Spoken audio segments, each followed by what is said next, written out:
Hi, Mike Licio from Solo Mode Games. Today, I'm going to be showing you a solo session of the Push Your Luck game, Port Royal. Port Royal is a game that was originally only able to be played competitively, but with the inclusion of the expansion, now it has a cooperative and solo mode as well. And this is a game by Alexander Pfister, who is really known for more large, meaty games, things like Mombasa or most recently Great Western Trail. But he's also made some smaller games like Oh My Goods and this one, which is Port Royal.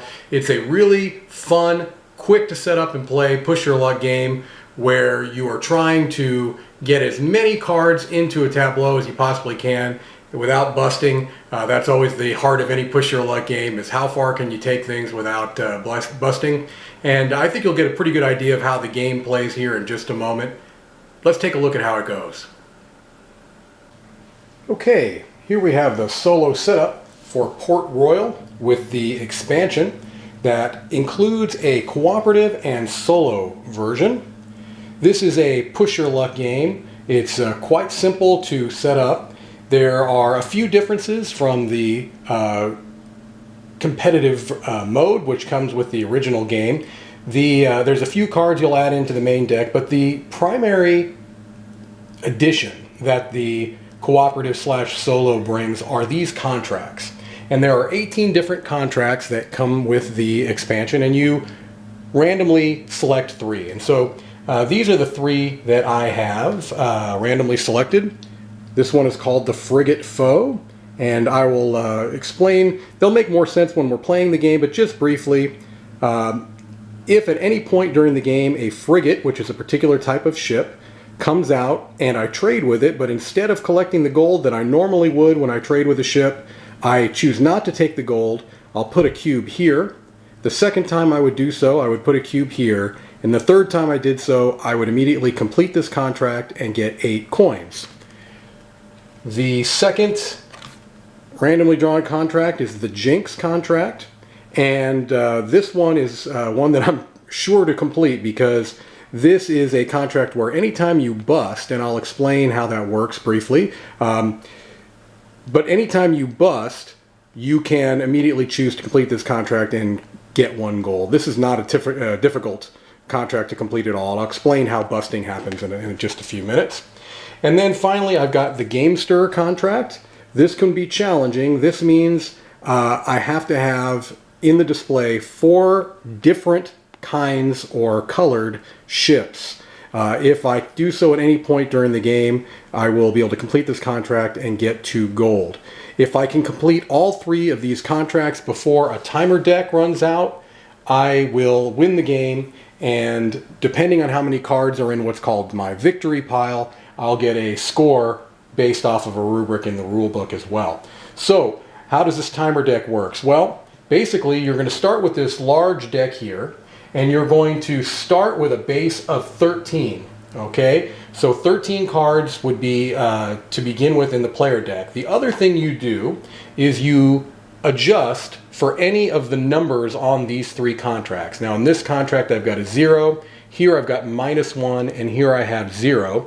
So instead of 13, I now go down to 12.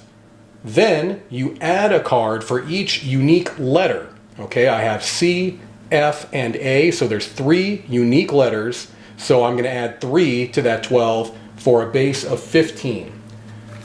2, 3, 4, 5, 6, 7, 8, 9, 10, 11, 12, 13, 14, 15. So this is my timer deck, 15 cards, and basically this means 15 rounds to complete those 3 contracts. Now, at this point, what I can do is I can take any number of cards out of this deck and put them in a victory pile. The more cards in my victory pile, if I'm able to complete these 3 contracts, the better score I'm going to have. The only other way that I can add cards to this victory pile is if I happen to pull what is called a tax card out of this deck, which it could happen, it may not happen. If a tax card comes out, I can add 1 to this. So the 0 to 1 cards in the victory pile gives you the lowest score of a landlubber. 2 to 3 points gets you a sailor. So what I'm going to do is I'm going to take 2 of these 15 cards out and I'm going to make that my victory pile. So now I actually have 13 rounds to complete this, not the 15. Taking a bit of a risk here, but that's what I'm going to do. All right, so the game is very simple. You're going to be pushing your luck every turn. You're going to draw cards one at a time. The first card in a round is always going to come out of the timer deck. Then every other card is going to come here. I think what's going to be best is to just explain the cards as they come out. It's pretty simple to explain. So let's start the game.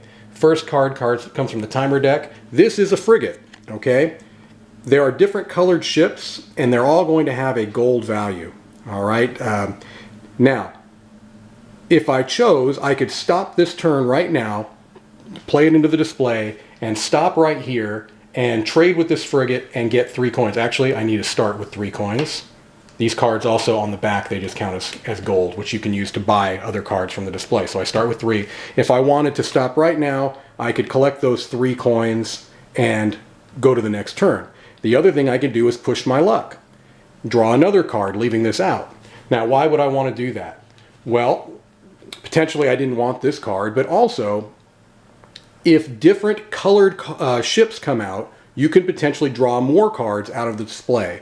1 through 3 different colors, you can draw 1 card. However, if a 4th unique color comes out, you can stop and draw 2 cards out of the display. If you're able to get all 5 ships colors out, you can get 3 cards from the display. However, at any point, if you're drawing a card and 2 of the same color comes out, you bust and you're out of luck. You got to go to the next round. So, first thing I'm actually going to do is I'm going to stop this round. I'm going to, instead of collecting the 3 gold, I'm going to place my first cube on the frigate foe contract. So I'm getting closer. I'm 1/3 of the way to completing that contract. Okay, because this was a frigate. Instead of collecting the gold, I just discarded it and I moved up. All right, timer deck. We've got I believe, yes, expedition these are called. You remove these from the display, but you keep going. If you ever have these 2 symbols in your tableau, you can turn it in to get 2 points. Now, in the solo game, this only, it's valuable to get gold, but the victory points don't mean anything here, like they would in the competitive. There might be some contracts that come out that would make these useful. I don't have any contracts that really utilize these, so I'm going to put it to the side like I normally would, but I'm certainly not going to stop there, and I couldn't anyway. Okay, this is a captain. I could pay 4 gold if I had it, which I don't, and that would give me a anchor symbol, which could be used for expeditions. All right. I've got an admiral, which would cost me 9, and what the admiral does is if there are ever 5 or more cards in the display, when you stop, you'd get 2 extra gold. Don't have the money to buy him. I've got a jester, which would give you a coin if there were ever 0 cards in the display. A vice admiral, which would give you an extra gold if there are 3 or 4 coins, or excuse me, 3 or 4 cards in the lineup. I really want to get some ships here. Another vice admiral.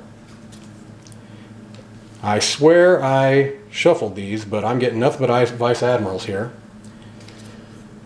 A gunner, which could give you extra gold depending on the number of ships out. Okay, here's a flute. I could stop here. Now, I did want to mention these swords. What the swords mean is that if you ever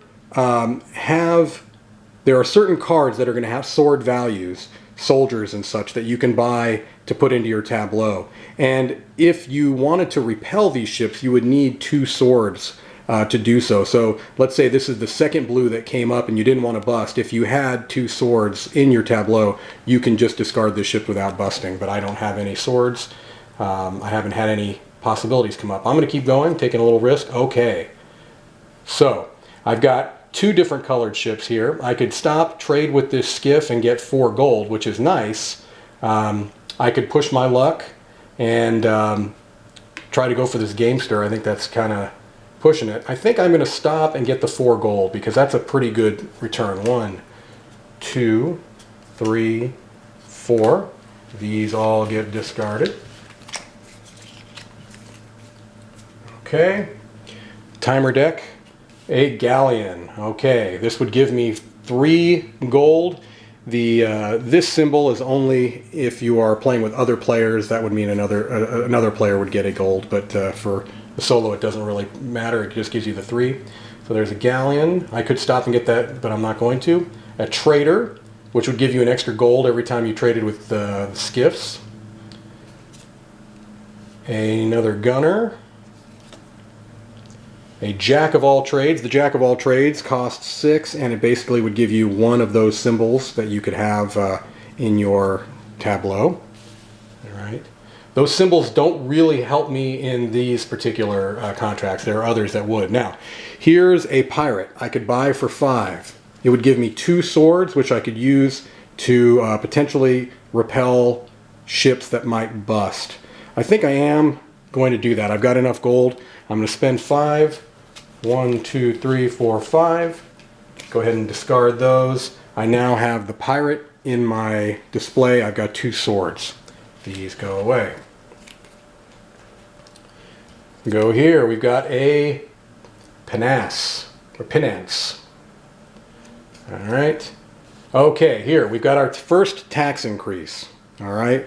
So what this says is that if I had 12 or more coins, I would have to give up half of those cards. I do not. Whoever has the most swords in hand gets a gold, so that's me. I'm the only one, but I do have those, so I'm going to get that gold. Now, at this point, if I wanted to, I could take a card from the timer, move it into the victory pile, but I'm not going to do that because I really haven't done much here. So, I'm going to keep on going. I've got a flute.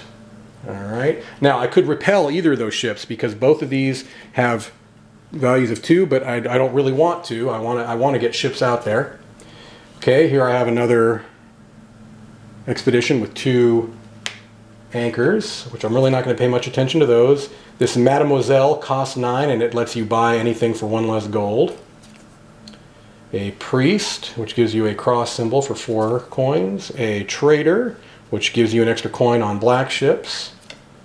A frigate. Okay, so now I'm at the point here where I've got 3 different colors. If I get 1 more different colored ship, I will not only be able to complete the Gamester contract, but I could get 2 cards out of this lineup. So I'm hoping for another colored ship, or at least if I get a different color or a similar color of these, that it has a sword value of 2 or less. A gunner, a captain, which gives a anchor symbol. All right, look at that. That's fantastic. I got a galleon. So right now in the display, I've got a yellow, a blue, a red, and a black. So I am immediately going to complete the Gamester contract. That gets me 2 coins, and I can take 2 cards from this this display. And so what I might do is I could get 2 of these ships, or I could get this handler first, which would give me an extra gold here, and then any other black ships makes them more valuable. So I might... Oh, no, this is what I'm going to do. This is what I'm going to do. First thing I'm going to do is I'm going to trade with the flute, get 2 gold. And then I'm going to trade with the frigate, but I'm not going to take the gold so that I can move up on my frigate foe card. 1 more of those, and I've completed that contract, and I'll be 2/3 of the way there. That's good. Okay, coming from the timer deck first, we've got a Mademoiselle, which costs 1 less on cards. Now we've got another expedition. This one is 2 cross symbols and a cabin. I'll just keep these up here. I'm really not going to be paying any attention to those. Here's another frigate. I think I've got to go ahead and stop here, not take the gold, complete that. It's going to give me 8 coins. 1, 2, 3, 4, 5, 6, 7, 8. And now I am in the enviable position of all I need to do is bust, and I've won the game. What I would really like to have happen is a tax card to come out, because then I would put another one into my victory pile. So let's see if we get lucky or if we just bust. Okay, so we've got a governor. We've got a frigate. Now I want another frigate. I've got a trader. I've got a skiff. So a frigate or a skiff will trigger endgame. And now I'm getting all of these great different colors, which most of the time I'd love this, but right now I want to bust. A clerk. A settler, which would give a cabin symbol. There we go. Boom. 2 skiffs. I go ahead and complete the Jenks. I bust. I complete the Jenks contract, and there you have it. I completed the 3 contracts. I have 2 cards in my victory pile. If I look here, I am a sailor. 2 to 3 cards as a sailor. Not great, but I was being pretty conservative. I have lost the game before, actually many times, so I was being conservative, although I will say I think these 3 particular contracts that came out randomly were pretty easy, so it made it a manageable win.